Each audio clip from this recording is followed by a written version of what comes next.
Қайырлы күн баршаңызға. Бүгін сіздерге осындай өте қолжетімді және әдемі болып шығатын кекстің рецептін ұсынамын. Ол үшін бізге жұмыртқа, сұйық май, шекер, айран, ұн, крахмал қажет болады. Бірінші кезекте 2 дана жұмыртқамызды салып, және де үстіне шекерді салып, жақсылап араластырып аламыз.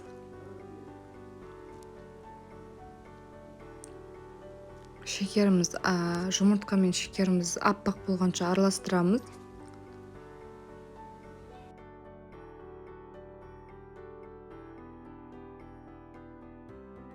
Міне жұмыртқамыз аппақ болып көпірді. Енді үстіне сұйық майды құйып кішкене араластырамыз.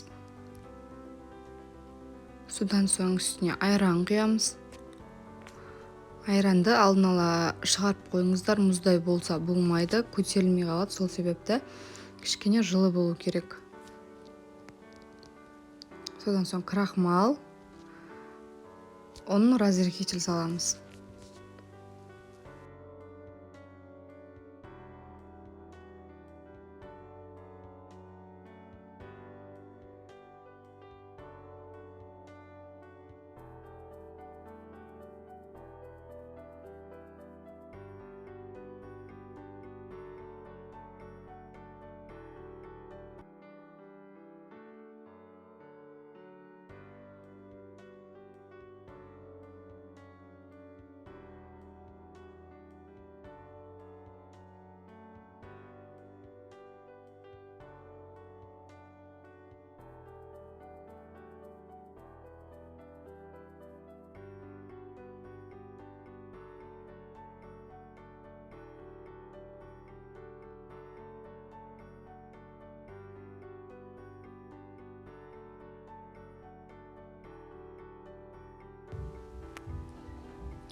Міне осымен тестамыз дайын.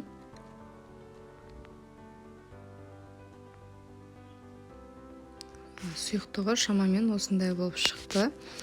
Енді барлығын кекстің формасына саламыз. Осындай қағазға салып пісірсеңіздер де, немесе силиконның формаға салып пісірсеңіздер де болады. Осылай бір қасықты толтырып саламыз. Содан соң қалған бөлігінде какао араластырамыз.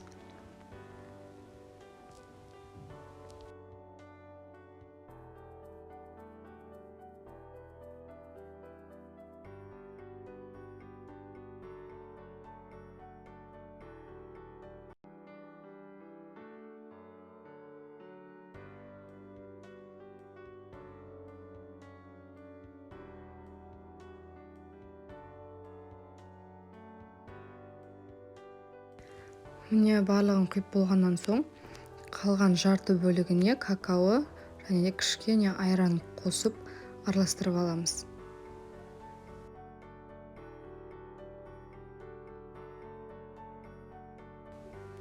Осымен қамырымыз дайын болды. Енді қалташаға құйып,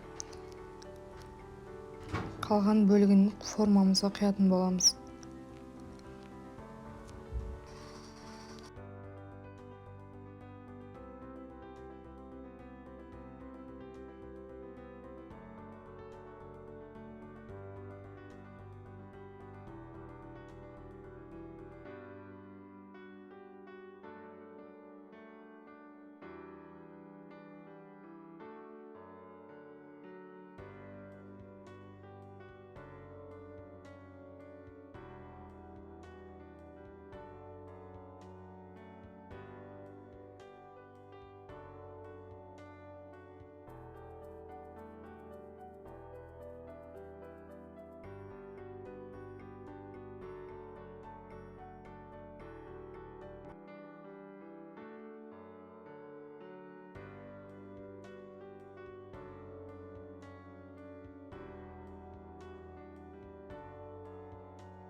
Міне осымен кекстарымызды құйып болдық.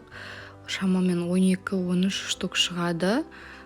Үстіне аздап шоколад тастасаңыздар вообще күшті болады. 160-170 градуста 40-45 минут шамасында пісіріп аламыз. Өте қолжетімді заттардан жасалады. Сіздер де міндетті түрде осы рецептпен жасап көріңіздер. Көріп тұрғандарыңыздай осымен пирогымыз пісіп шықты.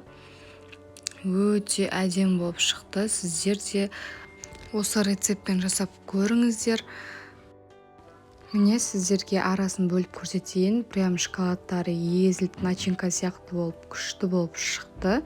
Міндетті түрде жасап көріңіздер. Осымен кекстеріміз дайын. Ас болды.